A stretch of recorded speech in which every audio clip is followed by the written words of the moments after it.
All right, everybody, we are live. Welcome to the Grandmaster Plan episode. What are we on? Episode 4 now, I think. But today we have RandyofCintra, like always, back again, and we are also on with our special guest this week, Knowledgeless. So, Knowledgeless, why don't you go ahead, tell everybody a little bit about yourself. Take it away. Hi, everybody. I am Knowledgeless, or Eric Stockhausen, as I'm known on YouTube, which is my real name. I basically make videos talking about the business end of CD Projekt Red and Gwent, how profitable it is, where they're making their money, my predictions of where they're going to do stuff. I've been playing Gwent since early closed beta, but I've been writing about Gwent since before standalone Gwent was announced. Back in June was when it was announced, but I was writing articles back in April. I've been around here for a while. And for those of you guys that don't know, you also do some pretty cool kind of business analysis on Reddit. I think that's where you've kind of gained a little bit popularity in the community. What's like your background in, like, how did you get into doing these financial analysis of CDPR and Gwent? Well, I got into it because I've been studying accounting for a couple years now, and I'm going through my master's, and I thought, why don't I expand my portfolio? Why don't I get some real-life practice? And I did it by taking the financials of CD Projekt Red and analyzing them for a community. I wanted to be able to explain it to a wide audience, to people who might not understand the ins and outs of accounting. Cool. Yeah, I think something that is on everyone's mind is kind of the success of Gwent going forward. Obviously, like, being a game developer is a business, and in order to have a healthy game where we could all enjoy for many, many years, the company has to be successful, right? And one of the big things that people love about Gwent is that it's an extremely fair game as a free-to-play game. Obviously, games are getting kind of into this free-to-play model in general. What are your thoughts on that, Randy? How do you think Gwent can kind of be successful in the future on the business side of things? Yeah, it's hard to say. I think Gwent at the moment might even be, maybe Knowledgeless can tell us a little bit more about that later, but I think they might be a bit too generous. I mean, you get kegs everywhere. You get kegs at the end of the season, you get kegs for just playing the game, you get kegs from watching streams now even, and resources and all that stuff. So yeah, it's a bit odd for me because I as a player, and maybe that's just because I play a lot, don't feel like I mean, I wouldn't need to invest any money into Gwent currently. So yeah, we'll have to see. Maybe they get some money from pensions such as Thronebreaker. I think that will always be a good source of income probably, because yeah, obviously when Thronebreaker comes out, we are all going to purchase it. And yeah, maybe that's like the right direction, and also probably cosmetics. I mean, that's probably the fairest way if it's only cosmetics you get for real money. I mean, we already have the premium cards, and you can also get them from just playing the game. But I think you can add some more cosmetics, like, I don't know, animated avatars, borders, whatever, something like that. What do you think, Knowledge? What do you think is the strategy going forward for, I guess, the business of Gwent, we can say? Well, I actually did a big survey on this topic a week or two ago, where I asked players on Reddit what they would be willing to buy and at what price. Winter bundles, like seasonal bundles, was high on their list of things they wanted to spend money on. But do note that about 40% of at least the Reddit community has spent $5 or less. They just bought a starter pack. That's about it. So a lot of like Randy was saying, a lot of people are like, there's a lot of generosity from CD Projekt Red in terms of their daily rewards. It's easy to get the kegs you need to build your collection. As they expand the amount of cards in the game's going to get slightly more expensive, so we might see people lean into buying kegs, but only about the majority of players were not interested in buying kegs after the winter update released. And that's kind of troublesome. But they also announced that they were going to have a winter keg thing come out. I think going forward, for Gwent to be successful, they need to bring in a lot more new players.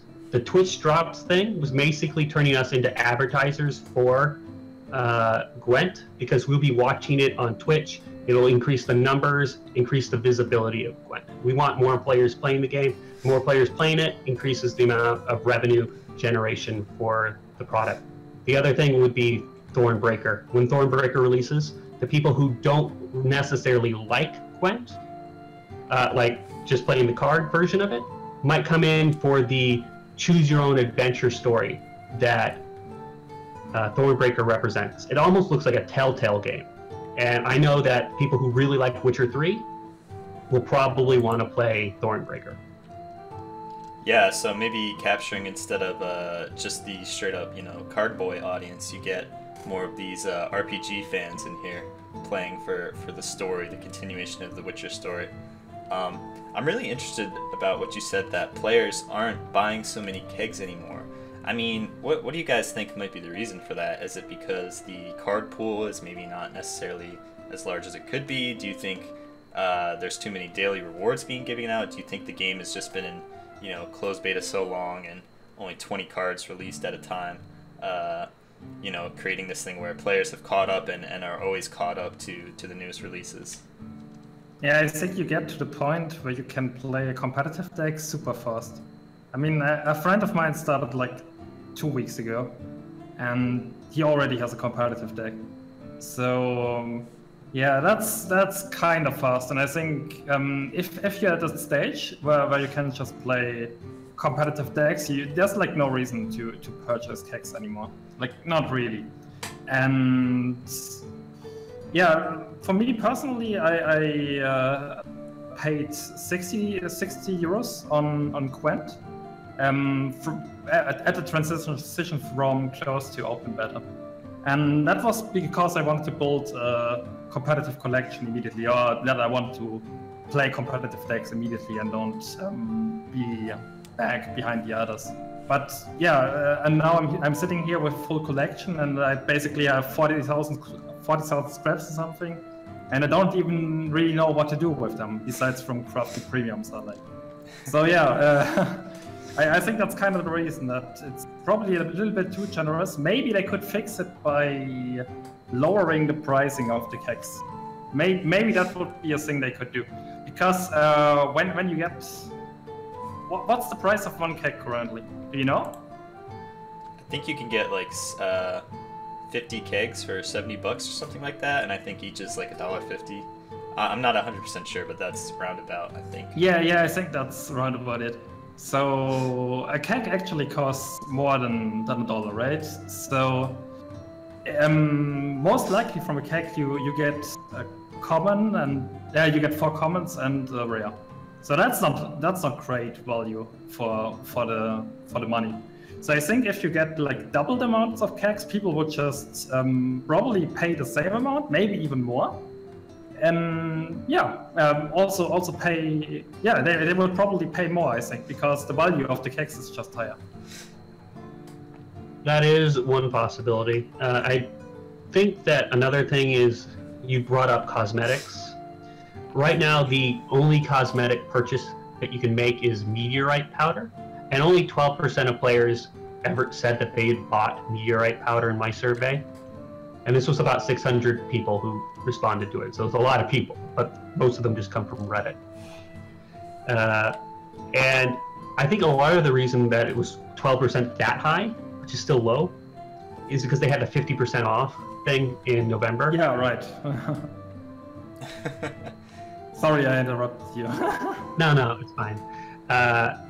The whole, they're putting a lot of effort in their premium cards. We can all agree on that. A lot of the premium cards are really beautiful.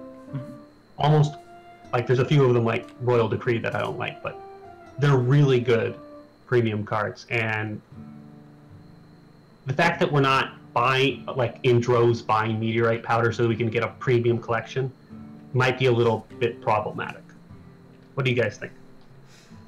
Yeah, I know. I'm interested how much you've spent on the game knowledge list, but I've spent I think about $100 over my course, exclusively on kegs, and have not even thought about buying meteorite powder. Like, it's just, Yeah. the premiums are cool and I love them, but it's not something that I need to have.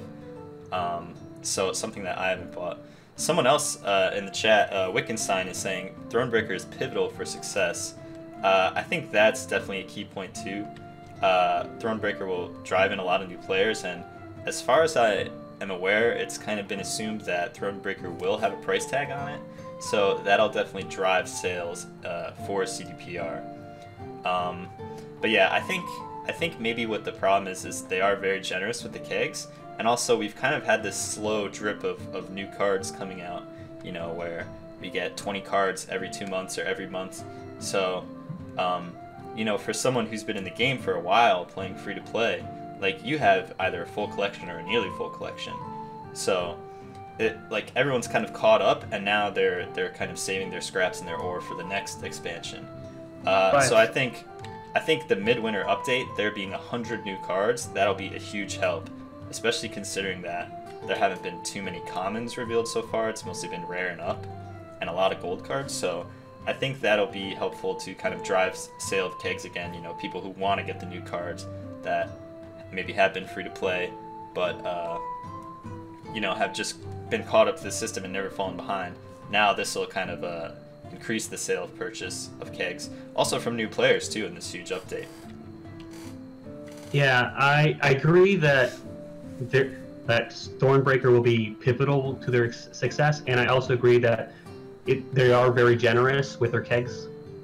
But you also have to take into mind that not all the players are like us. There's a lot of players who are coasting, so they play a lot when a bunch of cards are released, and then their enthusiasm dulls down. They just watch the streams for the rest of the month, and when the next card batch comes out, they start playing again and making new decks.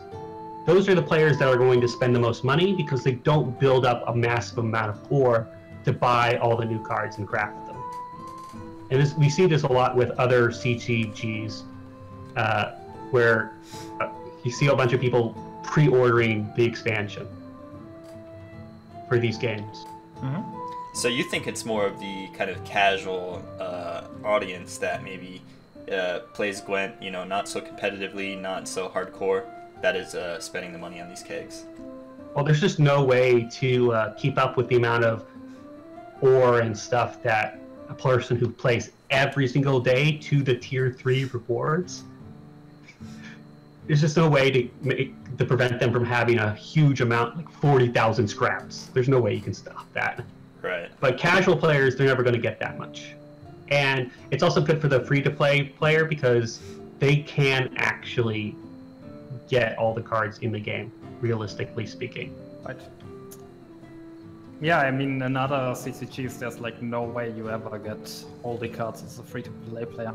And I have to admit, in the card games I played before, Hearthstone, to name an example, I really struggled building up a decent collection, and that kinda ruined my fun about the game and stopped me from ever playing it competitive, I think. Because, yeah, I was like, yeah, why would I play in tournaments when I have to play 2 suboptimal decks and maybe 1 good deck? That really held me back from competing in Hearthstone, really. It's interesting too because I know Hearthstone lately have been kind of taking steps to move towards a more generous model with how they give out cards and kegs. I mean, I know they're giving out free packs for their events. They have this new system where you're not getting duplicates anymore of legendary cards. So it might be kind of a hint that, you know, the CDPR model is working. And correct me if I'm wrong, Knowledgeless, but there have been reports from CDPR that they are making money off Gwent, and a fair amount of money at that. Is that right? They haven't released any specific numbers for the last quarter, or the Q, for the period between July and September. Back in the first half of the year, when closed beta was still active, they reported 32 million swata, which is like $7 million US, I think. I don't remember the amount of money off my head. and half of that came from their deal with Gaia, which is their Chinese distributor, I believe. So in order for one company really wanted to be able to sell Gwent in China, so they gave them 15 million. They gave CD Projekt Red $15 million for the rights to be the distributor. Yeah. And the other $15 million, assumably, came from closed beta players and the very beginning of open beta. I don't know what the numbers are, and they haven't publicly released the numbers for this quarter. So without looking at them, they probably are profitable, but like how profitable, we don't know. Yeah. Honestly speaking, we want them to have more players in the community. We want them getting more money so that they can make more cards and make the game better for a longer period of time. Yeah, I mean, right now, it feels like they invest a lot. I mean, are they really making? Are they really gaining money from Gwent right now, or is the development cost any higher than that than they are once? Because like I feel it has to be kind of. Well, I'm able to make some inferences, but again, they're going to be weak inferences. So they spent about 19 million złota, which is Polish currency, again, during their Q3, and that's split between Cyberpunk 2077 and Gwent. I forget how much they spent on promotional. All the promotional costs will probably, almost all of it will go towards Gwent, of course. Yeah, sure. Because they're doing the Challenger and all these conventions. They're not really talking about Cyberpunk very much. So all of this pretty much is going to Gwent. If you assume, well, they have about 100 developers on Gwent, while they have about 300 on Cyberpunk. If you proportion it like that, and then be conservative and give Gwent a little bit more, I would say that development cost for Gwent is about $10 million every 12 million złota every season. And if you divide that by 4, so that you can convert it to US dollars, that's about $2,500,000 every season to develop Gwent. Okay. They just have to make more money than that every 3 months, and then they're making a profit. And then you have to, if you add in an extra, let's say $1 million for promotional cost, like for their Challenger tournament and getting people from here to here, there, and to pay Burza his salary for marketing. Pay for those leaks. Yeah, pay for all those leaks. Then they should be fine. It's hard to really tell exactly without having them show a breakdown of how much is specific to Gwent and how much is everything else. Right. And I was able to tell that people were willing to pay about $25. The best price for like Thronebreaker would have been like $25, and then it would get about $18 of revenue per established player. So all you need to do is divide the 3.5 million US dollars by $18 to figure out how many players you would need to make, just break even. Oh, I got another question about that. So, I heard you mention in one of that CDPR is still making the most money from the Witcher 3 Game of the Year edition and stuff like that, like from Witcher 3. Is that still recent? Are they still making more out of the Witcher game, out of the third Witcher game than Gwent? They said in their Q3 that the largest source of revenue for CD Projekt Red specifically was Game of the Year edition for Witcher 3. I'll double check that. I know that for GOG, which CD Projekt owns, most of its revenue came from Gwent. Do note that. Oh, yeah, sure. Yeah, Witcher 3 is being sold on Steam and store, so not all the revenue is coming from GOG for Witcher 3, where all the revenue for Gwent is coming directly from GOG. Plus, because PC players have to download GOG, they see all the other games that the online distributor provides, and that gives more advertising. GOG increased by 40% in this quarter compared to last year. And so that's huge. I'm kind of tilted. No, that's okay. I wanted to pivot a little bit. You guys were bringing up a great point about the promotion of Gwent. You see these guys, CDPR, doing these crazy things for their competitive scene. They're, you know, having all these open and challenger events with huge prize pools. I mean, $100,000 for a challenger prize pool. And that's not even including the cost. You know, these guys rented out a castle. They have cosplayers running around. They have, you know, all this production that goes into making these events. It must be a huge cost for them. I kind of want to ask, what do you guys think about this whole tournament scene promotion? Do you guys feel that they're promoting the tournament competitive esports scene enough? And also, what do you guys think they're trying to get out of it? I mean, obviously, these kind of competitive tournaments are great advertising for Gwent. You see, you know, 50,000 viewers on Twitch, the front page and all that, but it's still very early. You know, there's not really any sponsors, there's not really a lot of teams funding this, so CDPR are often taking the hit to fly these players out. I mean, how do you see these guys kind of recuperating this investment into this tournament scene? And also, do you think that they're promoting it enough?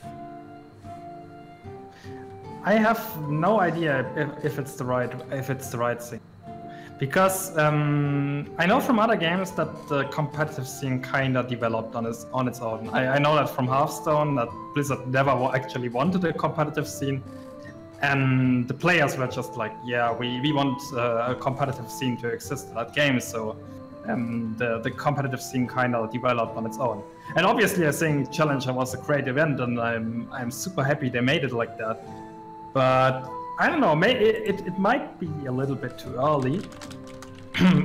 But I think it's definitely good advertisement, right? I mean, if Gwent happens to be on the front page or on the first few games of Twitch viewers for 2 days in a row, I mean, people will know Gwent exists. And usually for me, if I know a game exists and I'm kind of in that genre, I will try it at some point at least. So I think it's definitely a good thing they made it.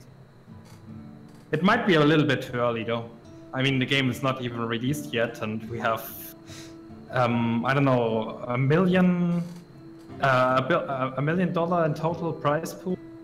For all the tournaments, right, leading up to the Masters. Yeah, right, in total, obviously. What do you think about that knowledge list? Well, I think we have to take two things into consideration. The first thing, you got to remember that the founder and co-founder of CD Projekt, they've been selling games. They've been in the game selling business since high school, and they love games. They want to be one of the biggest, like, top 3 game developer in the world. That's what they say on their strategy page. And part of getting to their goal is having a robust competitive scene. So you have to take into account that part of this might just be a dream. Like, they just want to be advertising their company through a really large competitive scene. And they might not recuperate all their costs immediately from doing that. And you also have to understand their developers obviously love making games. And they love being out there in these castles doing these events. So the whole company probably has this positive competitive scene atmosphere to it. The other thing is, and this is the second point I wanted to make, is that a competitive scene creates a long-living community around the game.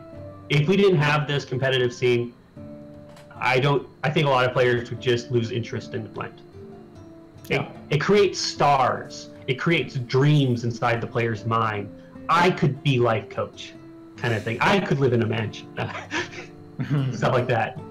You know what I mean? Like it. Yeah, sure. It excites the imagination of the players and keeps them watching. I think that's part of the reason games like League of Legends, Counter-Strike, and all that stuff is so successful, because there's so many people who think, yeah, if I only practice hard enough, I could be up there. And most of them will never make it, but still, it's important to have a lot of people who try to compete in these tournaments, and yeah, give them the idea they could make it. So I think that's definitely important. Like, the only concern I have really is that it might be a little bit early. I mean, if you watch a competitive tournament right now, like Challenger, like the Gwent Opens, you still see like super major misplays. And I think that's due to the game being so new and the players not being like super perfect yet. Obviously, there's series where everything is super clean, but I think none of these players plays anywhere close to perfect yet, and none of us does, and that's fine. But yeah, I think it might be a little bit too early for a million series of tournaments. Yeah, but yeah, I think if it's a dream for CDPR, then it's fine. It's their decision in the end, and I think it's great it's there. It'll be interesting too to see how kind of the scene develops.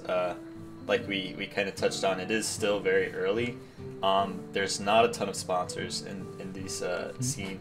There's not even a lot of esports teams like delving into it. Like, I've only heard of Complexity really signing players and life coaches with Evil Genius, but you know, besides those guys, you know, the big teams like you know, Cloud9 and things like that haven't really dived into Gwent yet. It's still kind of an unknown quantity for them. So I think that if CDPR wants to put on these tournaments on a grand level, they kind of do have to fund it themselves, because right now there's no one else really doing it.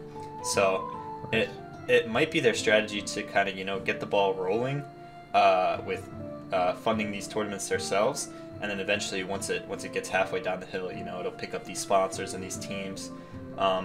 It might be a bit of a risky strategy, as you know, if people get accustomed to CDPR funding these things, then you know, these teams may say, you know, why would we send our players to Poland for these events? You know, these guys have been paying for it all this time. You know, why are we picking up the check now? It's definitely an interesting thing. I think we'll have to see where it's going from here. I think in general it's good that they're holding these tournaments. It definitely is great advertising for the game, like we said, and also it creates longevity that games like Counter-Strike and, you know, Dota and things like that have, because the competitive scene, people are so invested into it. Even if you're, you know, a like semi-casual player, you know, you're interested in seeing how far you can get in the ranked ladder. You know, maybe once you get to the top 5,000 global, you say, hey, you know, pro ladder and you know, getting to these qualifier events is not too far away. So I think that's a great point. It creates a narrative. It creates drive for people to keep playing the game, and that's really good. I think. Yeah. Sorry, go ahead. Sorry. I think the fact that people like Game King, maybe even Freddy. I mean, he kind of is in an organization, but the Grandmaster are like rather small yet, and.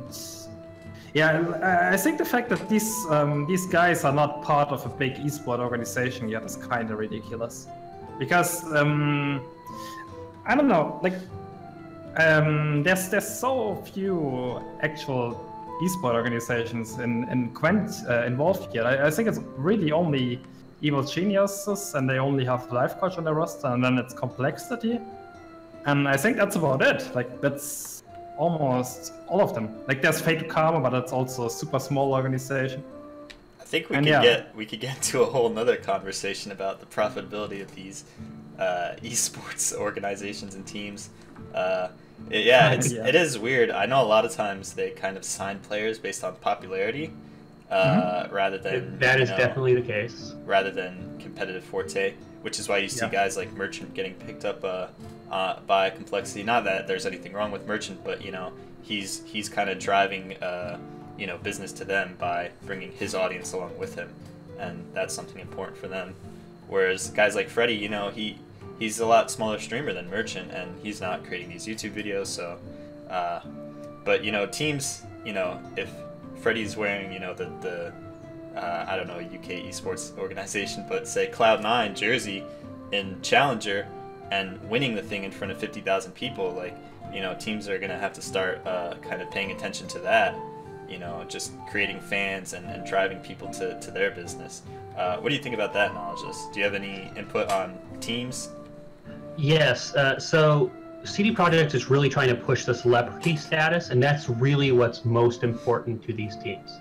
Yes, competitive, like really good competitive players are important, but celebrities are almost more important. And that's why Merchant was picked up instead of Freddy Babes, as he pointed out. CD Projekt even puts into their financial statements the winner of their tournaments by name and by username. So if you like dig into these financial documents, you'll find Shaggy, for instance, in their Q3. Wow. It's really important to CD Projekt that who wins their tournaments and who they are. If you're one of the, like, if you're Complexity and stuff like that, you have links to other websites like key resellers who give you a percentage of revenue for every time a person buys something from that website. So you want to have somebody with a large amount of Twitch followers and viewers, because on their screen they'll often have advertisements to these websites, and these are still businesses at the end of the day. You know, Complexity. They're still wanting to make some money, and part of getting that money, especially in a smaller scene like Gwent, is ad revenue. Does that make sense? Yeah, for sure. I think that you know, the Gwent scene again is still kind of young and growing, so that's why we haven't seen these kind of competitors getting picked up by these teams. Again, we've only had what, like 5 or so official licensed tournaments, but now that the scene is going on and we see these people getting to the tournaments constantly and even winning them constantly, like Freddy, I think teams will start to take note. And again, also now that the viewership numbers are up for these tournaments, I think teams will start to take note, because a lot of times with these teams, tournament winnings, like winning tournaments and getting recognized that way, is kind of a way to reach that celebrity status. You see it in Hearthstone with guys like Tice and Colento, who, you know, have gotten their start, you know, purely competitive guys, and have rolled that into a huge streaming career, have rolled that into, you know, being these celebrities in the Hearthstone scene. So I think as Gwent grows and more and more tournaments come, and you see these guys like Freddy winning tournaments constantly just because they're so skilled, that will translate into kind of this celebrity status that Knowledge just talked about, and will attract these teams. Alright, so I guess that silence is a good transition point. Let's get into the nitty-gritty of Challenger. I mean, we saw Freddy kind of tear through the second day, you know, 3-0ing Life Coach, which is, I don't think anyone saw that coming. 3-0ing Coleman to get to the finals. I mean, what do you guys think about Freddy's performance overall? Oh, Freddy did amazing. I mean, he was saying in the last interview that he was super sick on day 1, and he was almost about to forfeit his series, and I'm so happy for him. He managed to play on and take the entire thing. Like, I really didn't see it coming. I said it last episode that Game King and Life Coach were the guys I was expecting to win the entire thing. We didn't have the group troll back then yet. And yeah, Freddy I kind of saw as like a dark horse, and he might be able to make an upset, but I really didn't see it coming, and I'm super happy for him that he managed to take the win. It's so funny how the tournament is so stacked that Freddy is seen as a dark horse. Yeah. Sorry. Go ahead, Knowledge, so I cut you off. Yeah, the tournament was definitely stacked with a bunch of people from Poland and Germany and Austria against the one person from England, or UK, excuse me. I think the big key for Freddy Babes is that he didn't, you know, choke in the tournament. Yes. He kept his cool. A lot of players, if they lost their first round, you could really see, or if they made a misplay in the first round, you could really see it affecting their play later on in the matches. And that's why I think we had a bunch of 3-0s. I think it was really nerves after losing a match, because somebody has to lose the first match, right? Mm-hmm. Did anybody win their series if they lost the first match? The only one that I know of is actually Freddie in the quarters. I think he lost the first and then went on to 3-0 from there. That's a good question, though. We should look into that. That'd be interesting to see. Yeah, again, I think the reason why Freddie won is that he didn't choke. He was able to keep his cool even when in high stress situations. Azikov, he admits that he lost his nerve. He got really nervous, and that's why he got shut out. I think other things happened. Right. I think you can see, even from the interview, you know, comparing Freddie sitting down and giving the post-match interview in this tournament versus, you know, the last Gwent Slam or Gwent Open. I even noticed a little bit that he seemed more relaxed in that interview, and it definitely seemed to translate into the games he was playing. Sorry, go ahead. I agree. Randy, did you have something? No, go on. Oh, you just agreed? Okay. Yeah, I don't know. I think it's really everything. When I went to Gwent Slam, I was super nervous. And I think I could have played so much better. It's like when you are there for the first time playing in front of a live audience, it's an experience you can't really rate that sitting at home in front of your PC and you see these guys doing misplays. Like it's really not them being bad players. And yeah, I think Azikov is a great player too. I think he definitely has the potential to win these tournaments, and it's kind of sad to see him not do that well over and over again. I hope he will manage in the future. I really do. I don't want him to become that kind of meme that he always loses the first round. I mean, that would be sad. The curse. I just want to say, Randy, you played really well in the Gwent Slam you played in. You just ran into, you know, this brick wall of Game King, I think. But you guys had a really great series. I wanted to say, I think a little bit where Azikov kind of faltered in his run was maybe not even in the games. It might have been, you know, in the deck selection and lineup screen. I mean, you look at his lineup compared to some of the other guys, and he had kind of this very weird lineup. You know, with the new coin flip format, it completely changes the meta, you know. Decks like Unseen Elder that, you know, don't mind going first so much become uber powerful in this format, and decks like Spies and Hensel obviously dominate on the red coin. And you didn't really see that much of this kind of strategy of, you know, working around this fixed coin flip situation in Azikov's lineup, and to be honest, I think that's what did him in mostly. Yeah, maybe. I mean, if you queue Henselt when you go second, like that's huge. I mean, the odds of losing are super low then, because Henselt is so good when he goes second, because you usually win rounds 1 on even. I know Dunkoro in one of the Discord chats was saying, you know, it's Northern Realms takes a win on the red coin, and then we move into the real series, you know, the best of 3 with the rest of the decks. Absolutely. Go ahead, Knowledge. What did you think about that? I agree that the coin thing was probably the most important thing. For casual players, they feel that the coin is affecting the outcome of their games, but they don't understand why. So the main thing about the coin is, if you're going second, you get to drive when round 1 ends much easier, because you actually know if your opponent couldn't match you in a single card, and they have to go down 2 cards to get ahead of you. Another thing is, it's much harder to react to a person who's going second. Yeah. Because they get to play the last card. And if that card's huge, you can't scorch it.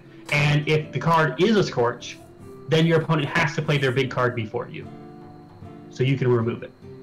You can't just hold it back like if you're hand buff Scoia'tael. If you're going if you are the person who plays the second to last card, then they can just scorch you right after you play your giant Swordmaster or whatever. And the players that did the best in this tournament are the ones who understood that the most, as which deck works with that coin. Yeah, I think every player goes through some sort of transition. First, you don't care about the coin flip at all. You don't think it matters. And then you're like, oh man, the coin flip decides each of my games. When I go second, I win every game, and if I go first, I lose every game. and then you kind of realize, you kind of figure out ways how to work around it. Yeah, that's an important part, and it is kind of reflected by Twitch at times. But one thing I can tell you is when you play a card game, you always to be really good, you need to learn how to deal with the RNG, and there will always be RNG. Like in the end, it's still a card game. You draw your cards, and you have to flip a coin at the beginning because someone has to start, and you have to work around that. So yeah. The best player in card game will always be the one who can deal with the RNG the best. Yeah, so one way to, because the person who goes first has a little bit of RNG that they have to do. It's like, can this person match me in a single card? Mm-hmm. And that comes with experience. I know this person's deck, there's no way they're catching up in a single card. Yeah. To go even in card advantage. So that's what an experienced player can get around going first. Right. Knowing that. We started the coin flip debate again. Oh no. Oh, no. You can't escape it. I'm not saying shouldn't change it. I'm just saying this is just the reality, and that was important in the tournament. Yep. It's like a part of Gwent now. You can't get away from it. What did you guys? If I could pivot it. Yeah, go ahead. Sure. If I could pivot it, there's one particular game I want to discuss, and that's the last game between Game King and Life Coach, where Game King killed the Iris that got buffed up with the Ambassador by reviving the Nausicaa Brigade. That was super smart. I don't even know, did Life Coach the Caretaker in his deck until that point? Because Caretaker, for example, is a tech you don't see that often, I think. So yeah. Caretaker, really? You think you don't see that too much? I don't see Caretaker too much, I don't think. Like, I mean, for the consumer list, I feel like the usual golds are what? K-Run? Yeah, in consume, yeah, I think you're right. I was thinking Eridan. I was thinking Eridan for some reason, but yeah. Oh, no. Yeah, in Eridan you see gold. K-Run, what's the fourth one? Maybe like Gales. Muzzle, maybe? Muzzle, no, Gales. Yeah. Definitely Gales is the, because you want to, it gives you more consistency. Yeah, right. But yeah, Gales is great. Just because you tote into Imperial Manticore into Woodland or stuff like that. Yeah, that's insane. Yeah. but yeah, Caretaker's like the fourth gold, like the fifth or sixth gold that would come into my mind when I would build a consume deck. So yeah, definitely an odd choice there, and definitely one that really worked out in that series. I think it was beneficial to have those kind of surprise golds in the very first day, because not everybody was going to expect something like a Caretaker. Right. Yeah, sure. I think we saw a lot of great series during the day. I mean, that Coleman Tailbot series was insane. Probably one of the best I've seen, you know. Coming down to Game 5 and it ends in a tie with Coleman winning. I mean, that you could just not get any closer than that. And, I mean, we also saw tons of great series from Freddie. I mean, he just dismantled Spies in that series. I think a lot of people were saying maybe, you know, some of the people that he went up against weren't as experienced with Spies. Maybe just bringing them as kind of band bait. But then Freddie came and just ran through them and really punished them for that. And I thought that was really cool. Yep. I think the problem with Spies is that we already know everything about Spies. Everything that you're going to do, how you're going to play it, to almost the letter.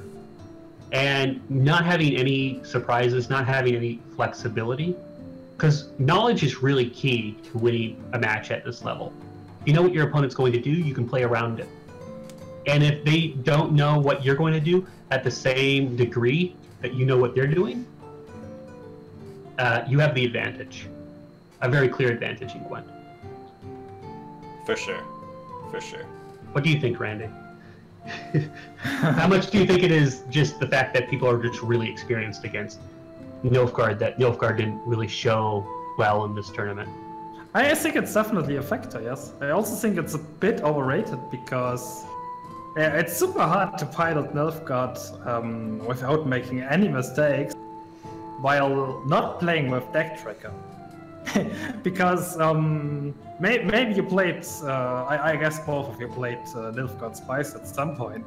And when you start to lock in your play 15 seconds before, and then your giant chain comes out, yeah, you know what that might result into. So yeah, the deck is definitely hard to pilot. And when we saw I think it was the Freddies series. Yeah, Freddy played against Jorah, right? Yeah.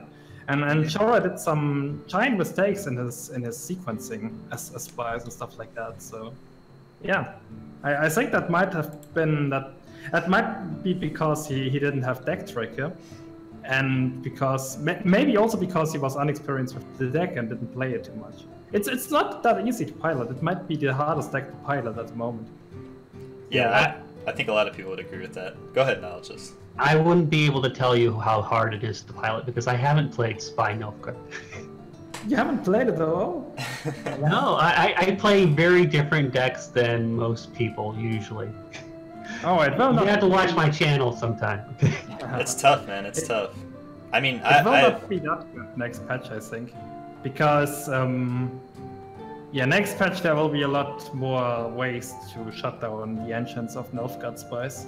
And I think the meta will be a lot about Alsa Standards and stuff like that, so yeah, I could definitely imagine that there will be a lot less Nilfgaard Spies in the meta, even though I think none of their cards was nerfed besides Enforcer, I think. Yeah. That might be a good time to kind of transition. So during the Challenger, we went through and saw this new developer stream here. So a lot of big things brought up about that. New UI is the big one that people have been asking for a long time. We've got new deck builder, a lot more slick, new mulligan screen, and also in the game, new card effects. You know, when you damage something, you see it very visually. You know how much damage it's taking and where it's coming from. Even with Consume, there's this new kind of animation of the thing being eaten. That's a big thing for people. We also have, in the follow-up to that, a little bit of a tweak to certain cards. For example, we now know what the hell Moonlight does, things like that. And we also have kind of a new change to the daily reward system that has kind of been announced. Why don't we run through and kind of get both of your guys' opinions, what you think the big thing from the new dev stream is. Do you want to go first, Randy? Yeah, I think the game will be a lot more accessible now. Like, it will be a lot easier to follow when you stream it. I don't know. I think when you start watching a Gwent stream as an entirely new player, it's really hard to keep track. Like when you watch other card games, when there's like a face, you see all the time. Even if you have no idea what the game is all about, you still see. Okay, there's his face. He has, I don't know, 15 HP left. The other guy has 20 HP left. Maybe the guy with 20 HP is winning by a little bit because he also has my units on the board. And it's really a lot harder to follow Gwent, I think. So the tech update definitely helps a little bit. Yeah, clarifying things. And I couldn't say like there's a big thing that entirely changes everything, but it's a good combination of small tweaks, quality of life stuff. Maybe I'm missing out on something, but I think it's more about a lot of small things than the one big thing. And also, it's great that a lot of new cards will be coming that will change a lot, obviously. But yeah.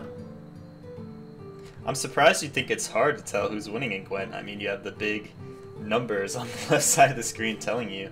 I don't know. Maybe the one guy is up 5 cards. That's true. I think a lot of the confusion maybe comes from, you, for example, pull a big spy chain and, you look away from your monitor for 5 seconds and you look back and he's got 10 units on the board and you've got spies on your side and you're like, wait, what the heck just happened? Or, things like that. But yeah, the UI definitely a welcome change by many. Knowledgeless, what do you like from the new Midwinter update? Well, I would like to begin by saying I agree with Randy that it's changing the viewer experience, like the person who's watching from a stream. That one of the things they added is every time you buff something or debuff something, you see the number it got buffed or debuffed by. Like if I use an Azur's Thunder on it, I'll see a big -9 on the card that I hit. That's a new number for Azur's Thunder for other people. The other aspect of it, because we're getting a lot of this UI stuff we actually knew was coming, like Shu said. We got to see prototypes of it way back in the beginning of the year. Maybe around March and April, we saw our first prototypes. And they told the investors in November that they were updating the technology stack, and I said this was probably what they were going to do, is change the UI for the deck builder. I was thinking about the mulligan screen as well. I think it's really important, not only for like mobile, like if you want to play the game on mobile device, to have these kind of changes to the UI, but it just makes the game feel better. Like I can build a deck without having to switch 3 different screens, and it has this annoying loading time. Like I get out of it. Oh, I didn't want to get out of it. 3 seconds later, get back into it. Oh, I pressed the wrong button. Now I have to get out. 3 seconds. Go to the right thing because I picked the collection screen instead of the deck builder. It gets very annoying, for sure. That's also a great thing that you can build and craft at the same time, pretty much. Like that's definitely appreciated. Yeah, that is a big deal. One of the other things is I think that they have this really excellent video that shows how you should play Gwent and what Gwent's all about on their YouTube channel. I think they should have showed that during the Challenger tournament for people who are just stopping in to see. Absolutely. Like as a commercial between games, maybe. Yeah. And just a little break and play the video. Gwent is a battle between 2 armies that goes over 3 rounds, I believe is how it begins. That was a good impression, honestly. Yep, I think do that they played video? the clip during the first challenge. Like right at the... They played a clip and all the potential new guys who never saw Gwent know what it's all about. And yeah, I think that's important for a tournament like that. I really wonder why they missed out on that. I think... maybe I'm wrong on that, but they played a clip where they explained what the Grandmaster series works like. They played it twice, and maybe one of the clips was supposed to be the explanation of how Gwent works. I don't know, maybe I remember on the first day at least seeing that little explanation video you guys are talking about, but I only saw it at the beginning of the tournament. I don't think they played it. Like Knowledge just said, maybe in between each game, because people, drop in and out of these streams. Yeah, they did explain what the whole Challenger Master series was about, but they didn't explain what the game was about sufficiently, because there were people who would come in and they were like, so why are they playing cards? What's the goal? What is this one around thing? Yeah. Eventually you'll get it, but that video is like a minute and 30 seconds. It's fast, it explains everything. Yeah. And also I think it's a difficult task you have as a caster. There's entirely new guys who never saw the game, and then there's like the super experienced guys who want in-depth analysis. Like you really have to find the bridge to satisfy both of them. So yeah, I think being a caster there on an event of such a new game is like a huge deal. It's not easy at all. And it's so complicated too. Yeah, like it really is. I can't imagine a new player coming in and the first thing they hear is "I love slavery" from one of the casters. Oh yeah, that is great, man. The casters are great for those little moments. I love Panda slipping in these beams, kind of in his commentary. That's beautiful. Kind of the little inside jokes like the boomba. It brings a lot of flavor to the cast, which is great for the casual audience. I wanted to mention, I'm glad you mentioned Knowledgeless about the whole mobile thing, because in my opinion this whole UI seems kind of slanted towards changes that may be driving in that mobile direction. I mean, you see like the deck builder screen is a lot easier to use. You see things like buttons are just a lot bigger and kind of in your face. Even things like the mulligan screen, everything fits on one screen now. It looks perfect if you have your phone sideways. But I think that might be kind of preparation for a mobile release of Gwent. What do you guys think the chances of that on mobile? Like, when might it come out, and do you think it is coming out? I think it will come at some point, for sure. And I'm also a little bit worried because I already see myself sitting in university and playing Gwent all day long. But yeah, I think it will definitely come at some point. It's like there's a huge market. There's not many good mobile games, and I think when they released Elder Scrolls Legends, which is I think a little bit smaller than Gwent is already. I think when they released it on a mobile platform, they immediately doubled the number of players. So I think there's a huge market of casual players who would love to play Gwent on mobile. So I think that's definitely something they should consider for the future. I don't think there's any rush. I mean, the most important thing is to get a game ready for release now.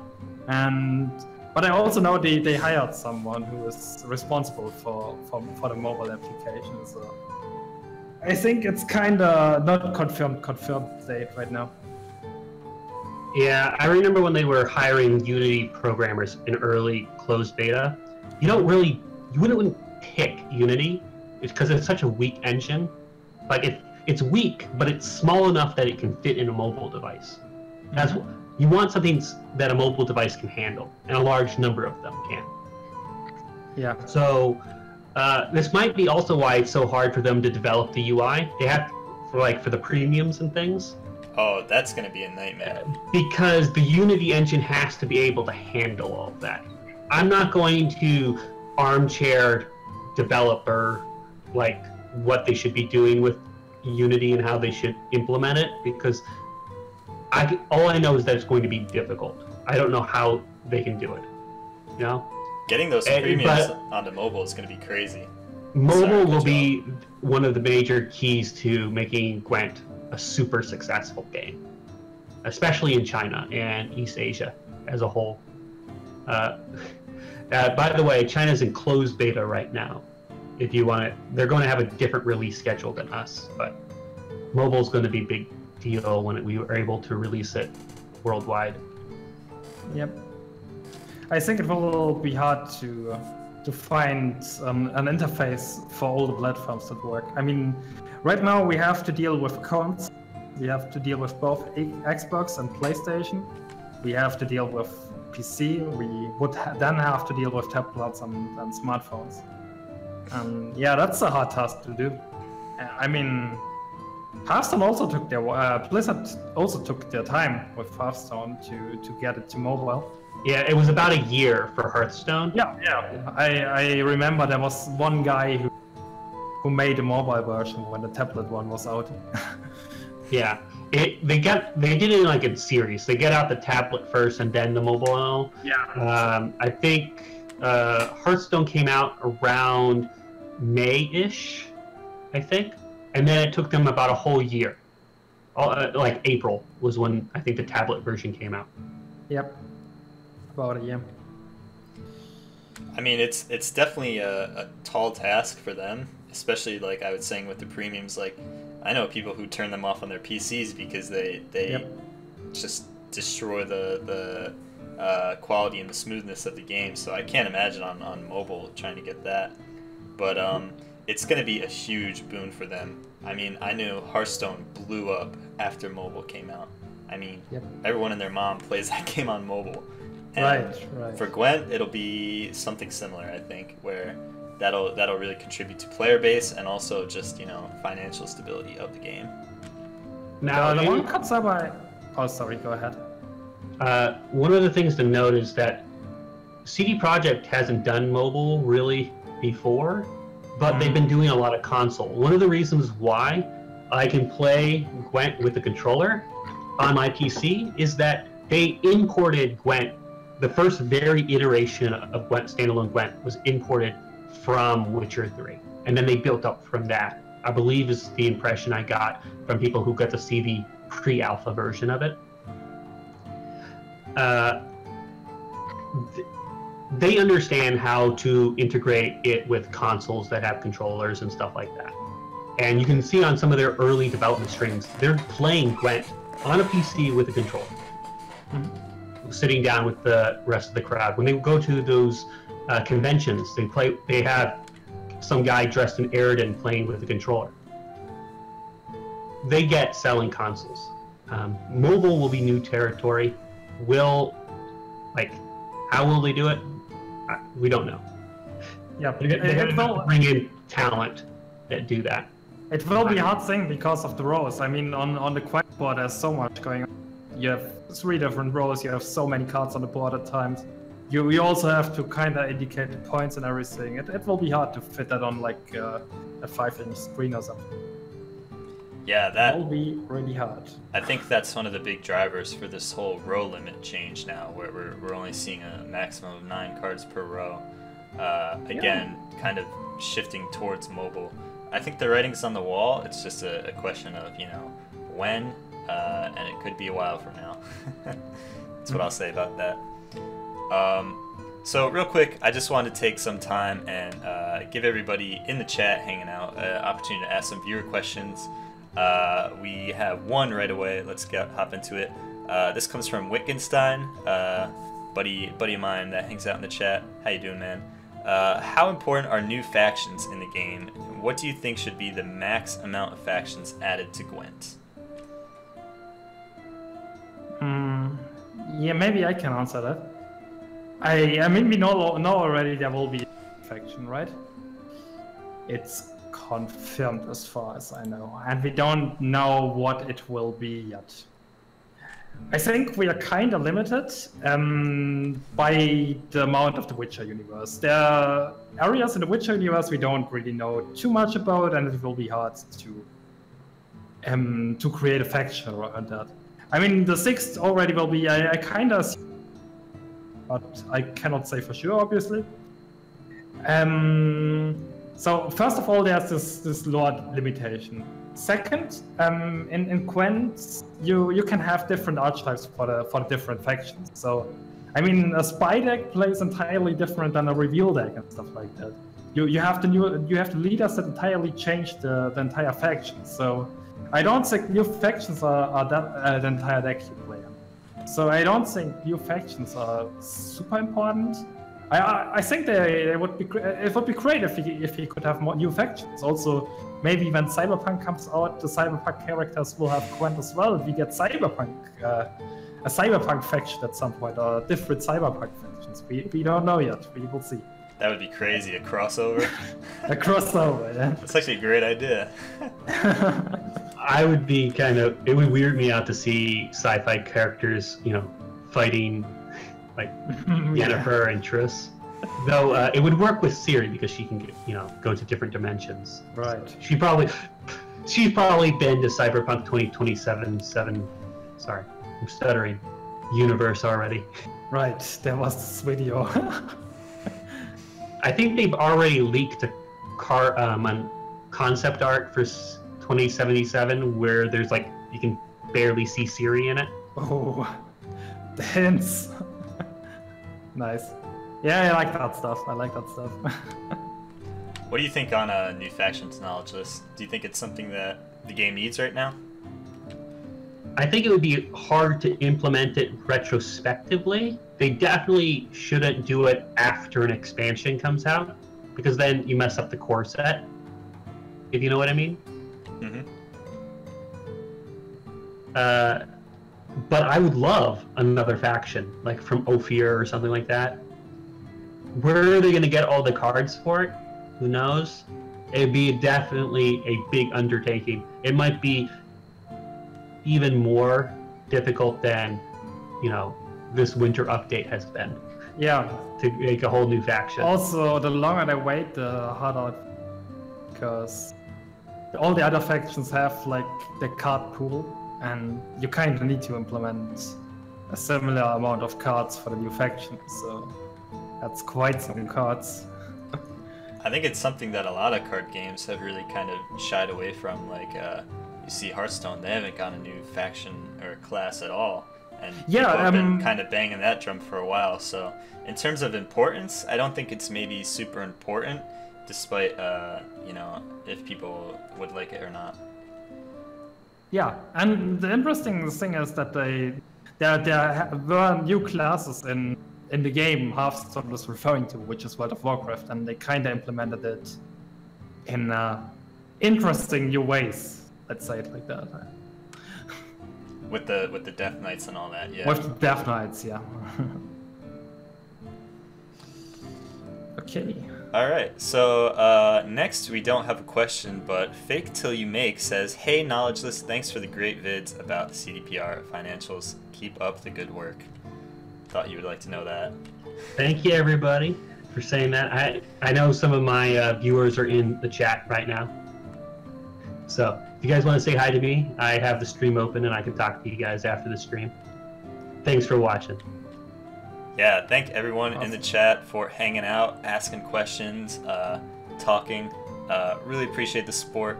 I think we are going to continue doing the live shows from now on.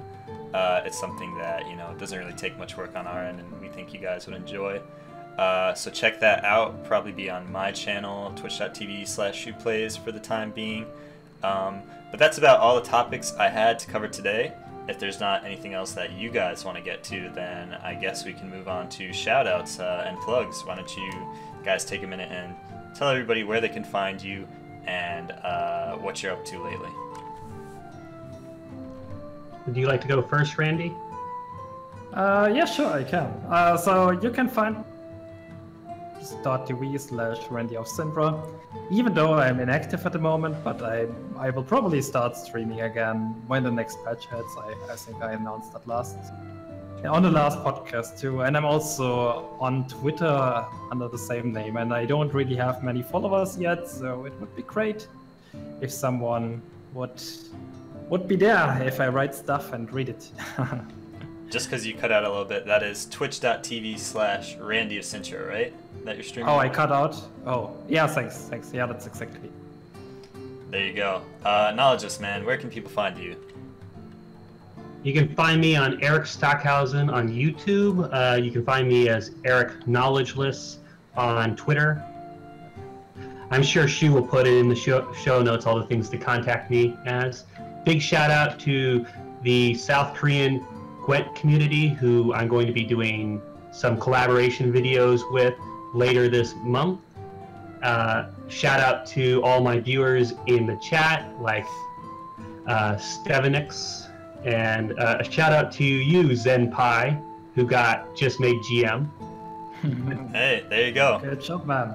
Zenpai, if you guys don't know, is the kind of mastermind behind the full test kind of value list running around the top ranks now. So yeah, shout out to him hanging out. Thanks for joining. Alright, but yeah, just to wrap up, go check out the Gwent City YouTube channel and the Gwent City Twitter @Gwent City. We post the YouTube video of the podcast, among other great content there from the Gwent City team, so be sure to check that out. If you guys came late to the show and want to see it, we also have audio version on SoundCloud. That's audio only.